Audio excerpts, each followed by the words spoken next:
Right, 3, 2, 1. Okay, so this is one that's taken some time. So I've come actually inside to do it because I've actually got to wait for the Virgin Money to come to install our new cable. So I've got to wait in today. So hopefully we'll get through this. I'm going to try and get through as quick as I can. 10 minutes if possible, but I want to get to the point. I have practiced this, done it walking about, my usual walking and talking, and I think took 40 minutes just yammering on. So I've tried to concentrate it down to 10 minutes because it's an important thing. Humility. There's a lot of confusion with humility in the fellowship and outside of it, and it's a thing we need and a thing we talk about, but it's a thing that probably not many people do, and they don't practice it or cultivate it. They pretend or they act humble or whatever. But so yeah, I've got a few quotes. These are right. My favourite quote is, "Humility is nothing but truth, and pride is nothing but lying." That's St. Vincent de Paul, and that's my sort of favourite quote, because basically I was going to do this on H's, so H, humility, and H for honesty. I was going to do two different things, but according to St. Vincent de Paul, humility and honesty are one in the same. So my second and probably the most popular quote that you'll ever hear is one that I attributed to Jim Scott, Scouse Jim from Northwich, Liverpool previously. But he says humility is not thinking less of yourself; it's thinking of yourself less, which is I thought it was Jim's, but it's not. It's apparently C.S. Lewis's, which makes a lot of sense, really. But any road, not like Jim comes out with some diamonds, and some of them are his. I know they are. I was going to talk about honesty, like I said, but they're one in the same, apparently. A bit like one that I did earlier, consciousness, self-consciousness, or conscience and self-consciousness or self-awareness are one in the same if you look at it like that. These are all open to debate, and it's all my views, right? It's only my opinions, but I've never had an opinion, right? This is being human, this. Never had an opinion that I didn't think was a fact. I've changed my opinions, and then new opinions became facts. But at the point of recording this, I think this is about right. And I'm sorry about looking at me, because I don't want to ramble again. So, but let's ask the $1 million question. What is humility? And in a world of social media and YouTube like this is a bit ironic, isn't it? Public image is sort of all important. And is it that important to cultivate honesty? Or is it more important to cultivate an image or a look or a brand, whatever? So the format of these videos is simple. I usually start with a statement, a question. Then I go back 30 odd years and tell you how some old timer imparted some nugget of wisdom to me. And then how I, for the next few years, struggle to integrate that piece of advice into my life. So, the biggest step that talks about humility is step 7. So we humbly ask God to relieve all our shortcomings. So when I did step 7, John told me, we did it briefly, but he said, you actually have to really, really hate these defects of character to be wanting to be rid of them. And I you know, I didn't actually know what my defects of character were. So he showed me quite a long list, and he said, "Have you got any of them?" So I said, "Yeah." And he said, "Let's keep it simple." So we went back to the 12b12, and we went through the 7 deadly sins, and he said, "We'll just work on your top 5." So your top 5. So my most visible one was vanity and self-obsession. I share this quite a lot. You know, he said I was the vainest person in the world, blah, blah, blah. You know, I probably wasn't. He probably said it for effect, you know, but it worked. It made me want to be not vain. I don't like to be called a shithouse, so I don't like to be thought of as a coward, you know. So I didn't want to be fearful. I didn't want to be angry. I didn't think I was angry. I didn't think I had any resentments, but I was angry at the world. And it took up all my time, it took up all my space, it took up all my energy. I was exhausted with anger, and I was exhausted with vanity and self-obsession.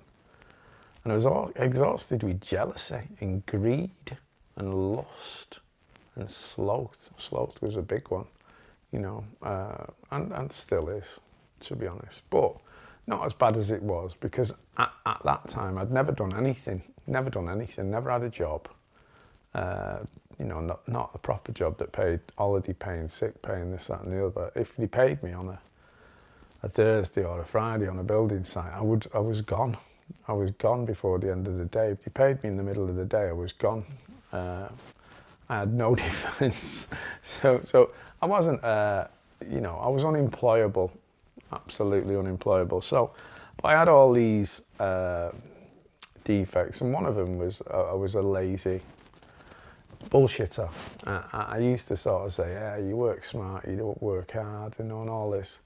And it was just like excuses for being bone idle and wanting I thought the world owed me a living, and you know, I was full of shit and sad and angry, angry and scared, all at the same time. And I didn't like the way I felt. So he asked me, did I want to be rid of these defects of character, which I've just outlined to you. And I said, yes, please, because I hated them. I hated every one of them. And he told me that I had to get down on my knees, or if I wanted to, I could lie on my belly. Prostate, is that the word?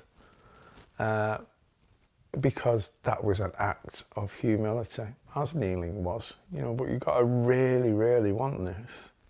And he told me about, in the early days, that the lads in Akron, in St Thomas Hospital, which was basically the drunk ward, which was run by Sister Ignatia and Dr. Bob.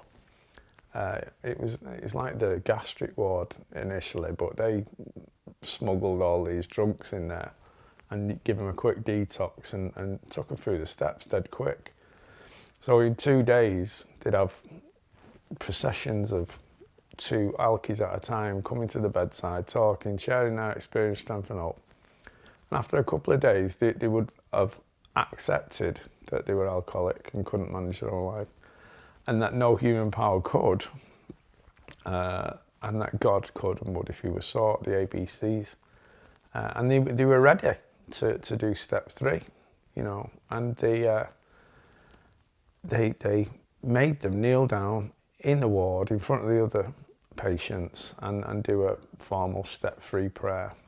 And if they weren't sincere enough about it, they weren't allowed to go to the Oxford group meetings, which were held in people's houses in Akron.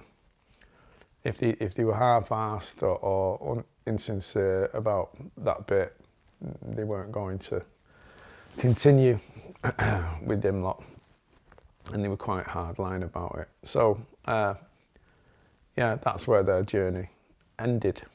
So I was like, he said, you've got to be really serious about this. You've got to hate yourself, and you've got to hate these defects, because that is, to be honest, you've been running on self for quite a while now, and your defects are all you are. You're not. There's not another character. You have to invent one from now on, which is what we did. But first of all, I had to hate these, and I did. And we took the top 5 out of the 7 deadly sins, and went at them, and made rapid progress, because I hated myself and I hated the defects so much. We made rapid progress, and I was truly humble. Quite often, every night, I would pray and I would kneel and I would, I was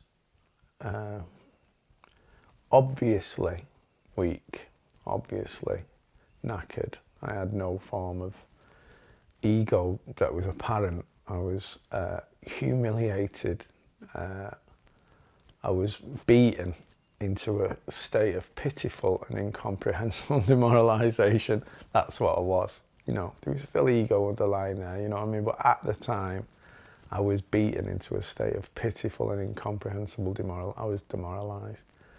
So, but it helped what he said, and how he explained it. It was quite simple.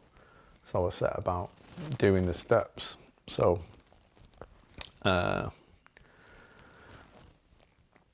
it wasn't as straightforward though, because I wasn't just listening to one man. I was listening to a lot of people in the fellowship, and a lot of them would sort of say, you've got to fake it to make it, and you've got to act humble, right? And it sort of didn't sit right with me, that it didn't feel. I rely a lot on my intuition now, and like Saint Vincent de Paul said, humility is truth, acting or faking it is a real contradiction, and I intuitively knew they were wrong. So I love acts. There's a difference between acts of humility and acting humble, right? I love acts of humility. Last night, a girl just broke down in a meeting and, got honest about herself and her life and stuff like that. And it was joyous for me, And I actually think it was probably Mike, Silver Mike, my sponsor now, he sort of always says, it's good to have a cry. It washes away the dirt from your eyes. You can see the world clearer. And she had a good cry, which is lovely. But it was an act of humility. She dropped all the facades and the bullshit and blah, blah, blah. And she was real and authentic. And that is very, very attractive to me. I mean, not physically attractive. It doesn't matter, I mean, it's attractive as a person. I find that honesty and humility beautiful. So I love acts of humility.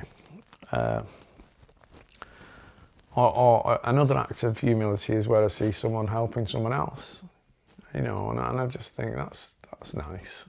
And it's an act of humility. It's an action.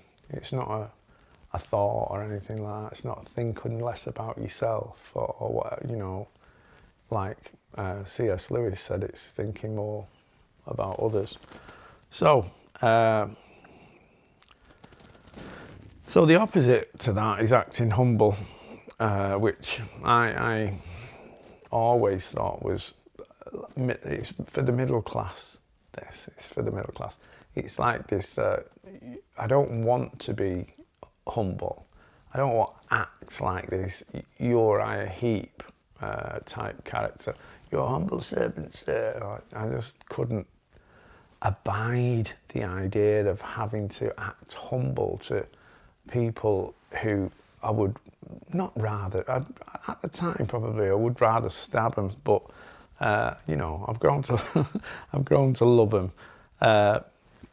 But this old fella said, like, the beauty of this program, John, is what I've put here.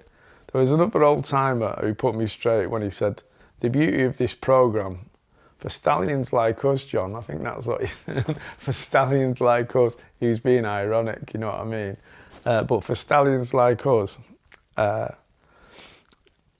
if we don't have to be humble to any man. That's the beauty of the program. We don't have to be humble to anyone. We just have to be humble to God. And I thought, yeah, I like that. I like that because God's never asked anything of me anyway. You know, I believe in God. He's all right. You know, never done anything to me. This means that I don't have to do anything. I just have to be humble to God, right? But humble and honesty are the same thing. So I had to be honest with God. I had to be honest with myself. And when I spoke to God or asked him what he wanted, he always said, a bit more, please. Do you know, go and help someone else. Stop thinking about it. Constant. It was constant. And I was talking to him constant, and I still do. And he still says the same things. You know, save the babies. We'll get onto that some other time. But so that's what I've done. I've done that for 33 years. And I'm proud. Right, here's another thing. Pride, you know, like Vincent de Paul said, pride is a lie. You know, there's some things that I am proud of. You know, there's stuff that I've done that isn't my will. It wasn't my will, and not a lot of people know about it. You know, and some of the stuff that I've done in the past is, you know, there's thousands of people who are sober today because of the stuff that I've done, and they don't know. They don't know who I am, and it's lovely. But I'm proud of that, and that's not being arrogant. It's not being arrogant.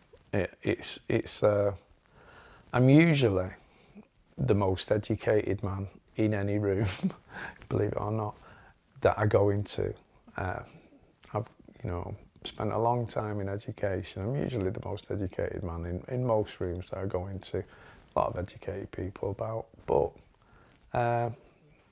yeah, most people don't think it because I've got this Manc accent, so they think I'm thick as shit.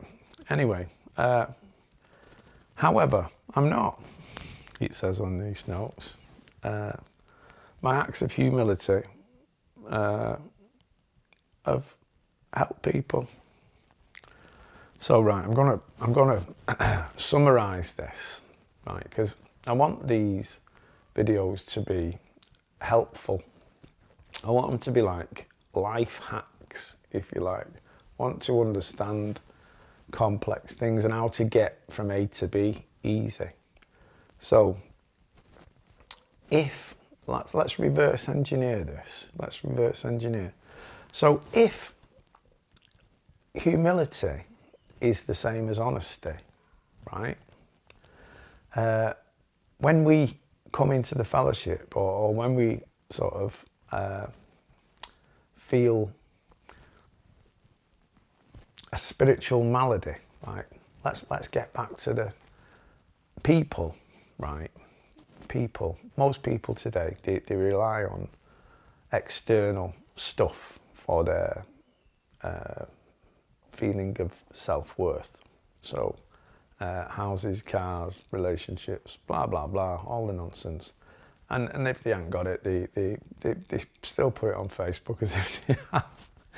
And if they're not happy, they still put shit pictures on Facebook. So compared to 30, 40 years ago, that your self-image is quite related to your social media image. It's just nonsense, but it's quite difficult, and it's no wonder that young men in particular, but young people are just killing themselves because they're not being honest.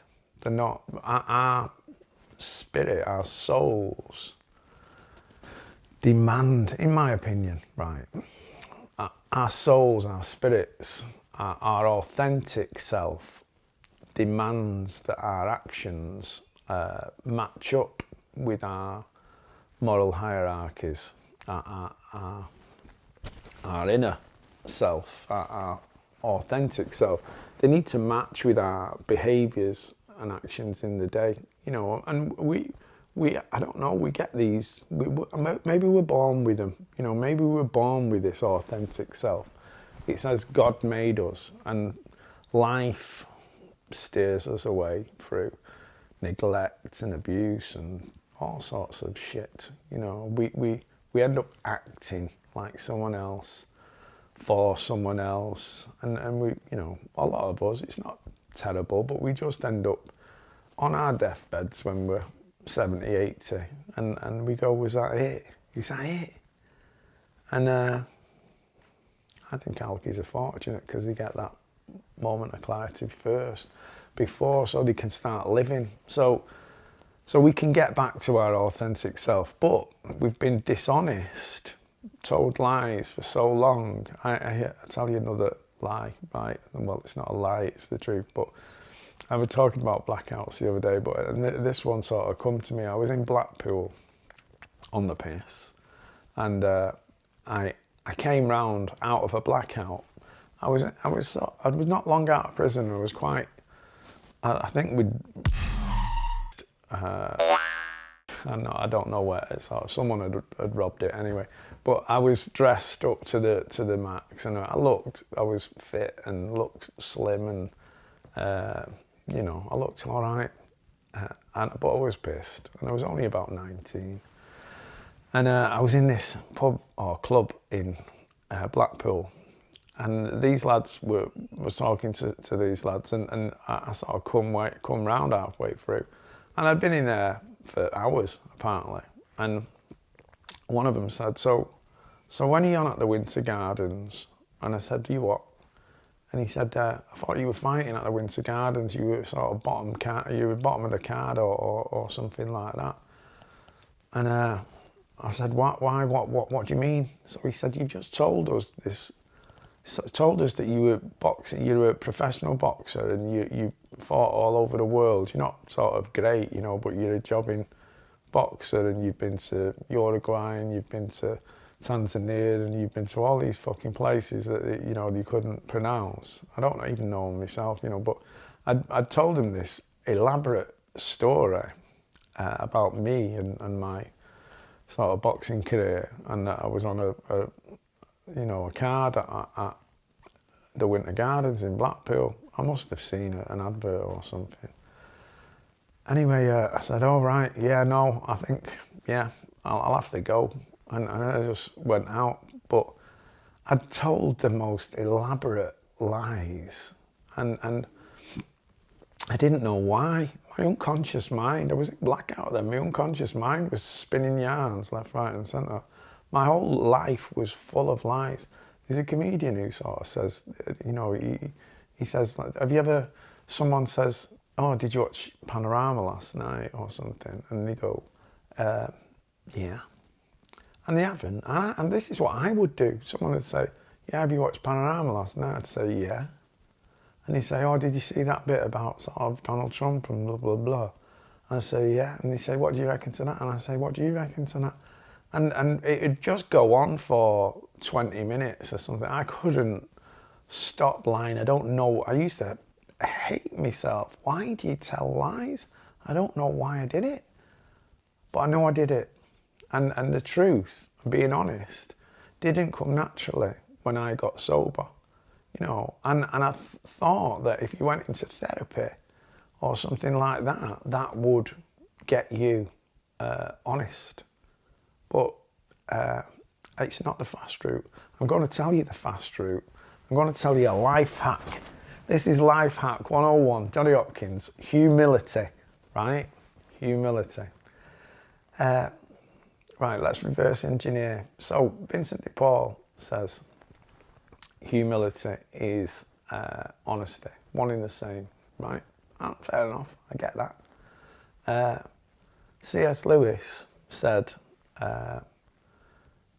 like, humility is not thinking less of oneself, this low self-esteem stuff, it's thinking more about other people. right? I'm paraphrasing both, I think.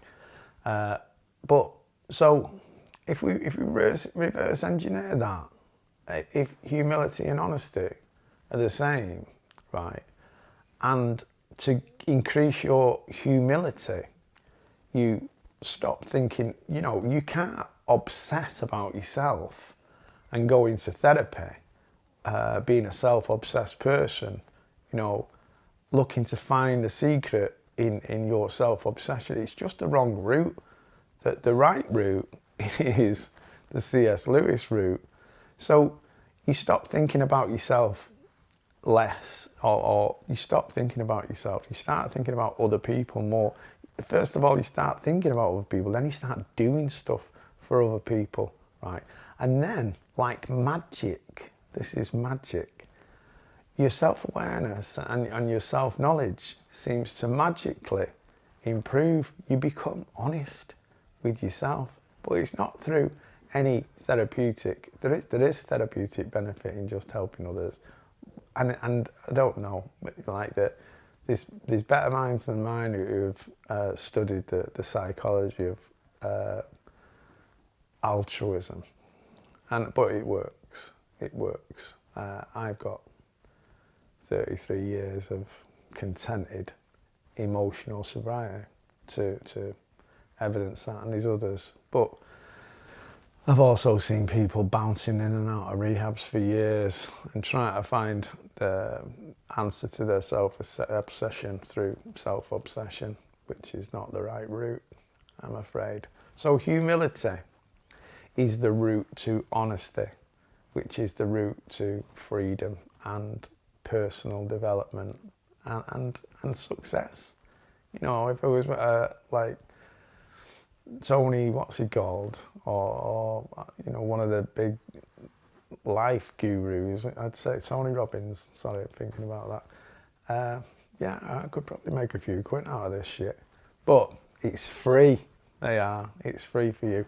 So I'll leave it at that, and I went on a bit anyway, so I'll see you. Oh, I'm going to do habits next, so stay tuned.